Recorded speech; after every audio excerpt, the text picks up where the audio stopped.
মহল দেশে এবং দেশের বাইরে নির্বাচনকে পঞ্চায়ন করার জন্য ষড়যন্ত্র করছে।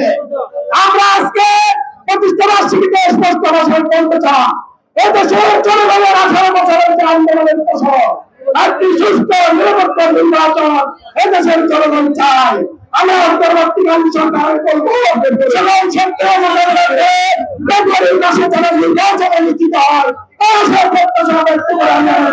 সেই প্রেসিডেন্ট জিয়াউর রহমানকে আজ 3রা সেপ্টেম্বর কেন্দ্রীয় কর্মসূচি মঞ্চ হিসাবে আজকে উপজেলা আমাদের কর্মসূচি।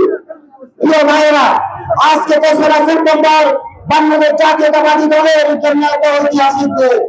আমরা সকলে জানি 2007 সালের নির্বাচন দলীয় সরকারের সময়ে 7 মার্চ আমাদের সকলের প্রান্তীয় নেতা তারেক রহমানকে অন্যায়ভাবে তারা গ্রেপ্তার করে জেলে রেখেছিল। 2009 সালের আজকের এই দিনে 3 সেপ্টেম্বর আমাদের নেতা 596 দিন তারা ভোট করে অত্যাচার নির্যাতন সহ্য করে আজকে জামিনে মুক্ত হয়েছিল।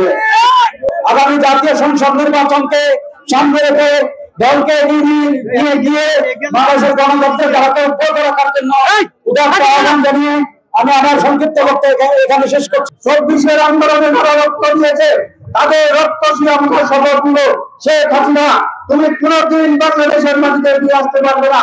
আগামী দিনে বাংলাদেশে গণতন্ত্রের বিরুদ্ধে যদি কোনো ষড়যন্ত্র করা হয়, জাতীয়তাবাদী দলের নেতৃবৃন্দ বুকের টানা রক্ত দিয়ে সেই ষড়যন্ত্রকে প্রতিহত করবে।